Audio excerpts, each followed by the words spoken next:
Hello everyone, যারা দই বানাতে পারেন না তারাও দই বানাতে পারবেন।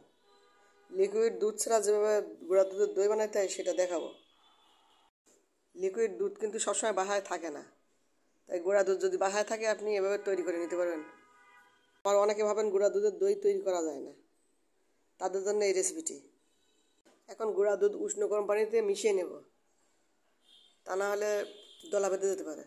ভালোভাবে মেশানোর পর আমি জাল করব। বেশি গরম পানিতে দিলে দলা বেঁধে যায়, এই কারণে উষ্ণ গরম পানিতে মিশিয়ে নিচ্ছি। আমি 2 কাপ পরিমাণে গুঁড়া দুধ নিয়েছি। উষ্ণ গরম পানির মধ্যে দুধ দিলে দুধ দলা বাঁধবে না, দুধ এভাবে মিশিয়ে নিতে হবে।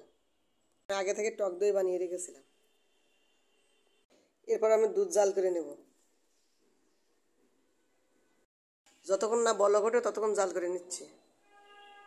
গুঁড়া দুধ, এই জন্য আমি বেশিক্ষণ জাল করব না।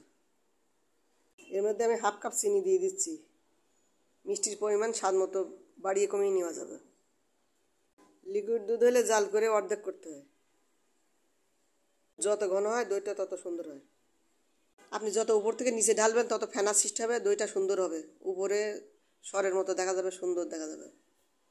বেশি উপর থেকেও ঢালতে পারেন, ফেনা সৃষ্টি করলেই দইটা সুন্দর দেখা যায়।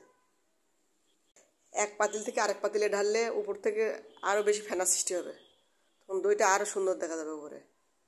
এভাবে দইটা সুন্দর করা যায়। দইয়ের মধ্যে কোনো ক্যারামেল ইউজ করছি না, আপনি চাইলে ক্যারামেল ইউজ করতে পারেন, তাহলে দইটা লাল দেখা যাবে। আমি আগে থেকে দই বানিয়ে রেখেছিলাম, টক দই, সেটা দিয়ে দিচ্ছি 1 কাপ পরিমাণে। 1 লিটার দুধে 1 কাপ পরিমাণে টক দই দিতে হবে, তাহলে দইটা তাড়াতাড়ি বসবে। আপনি যদি কম করে দেন দই তাহলেও বসবে, কিন্তু দেরি হবে জমতে। টক দইয়ের পরিমাণ বেশি দিলে দই তাড়াতাড়ি জমে, এটা একটা টিপস। শেষে দই তাড়াতাড়ি জমানোর আরেকটি টিপস বলে দেব, অবশ্যই শেষ পর্যন্ত দেখবেন। যারা দই জমাতে ব্যর্থ হন তারাও দই জমাতে পারবেন। এখন আমি টক দই নেড়ে চেড়ে ভালোভাবে মিশিয়ে নিচ্ছি, যেন দলা না থাকে। আর জাল করা দুধ ঠান্ডা করে নিচ্ছি, তবে ফ্যানে বেশিক্ষণ ঠান্ডা করা যাবে না। ফ্যানের নিচে কিছুক্ষণ ঠান্ডা করার পর ফ্যান অফ করে দিয়ে তারপর তৈরি করতে হবে। আমি 1 পাতিল পানি ফুটিয়ে নিয়েছি, এরপর চুলা থেকে নামিয়ে তারপর এর মধ্যে চিনি দিয়ে দিয়েছি। চুলার মধ্যে বসিয়ে রাখা যাবে না, এখন এর মধ্যে একটা টাওয়েল দিয়ে দিয়েছি। দুধের মধ্যে আঙ্গুল ডুবালে 10 সেকেন্ড পর্যন্ত রাখা যাবে, এরকম তাপ রাখতে হবে। এরপর টক দই মিশিয়ে দিচ্ছি।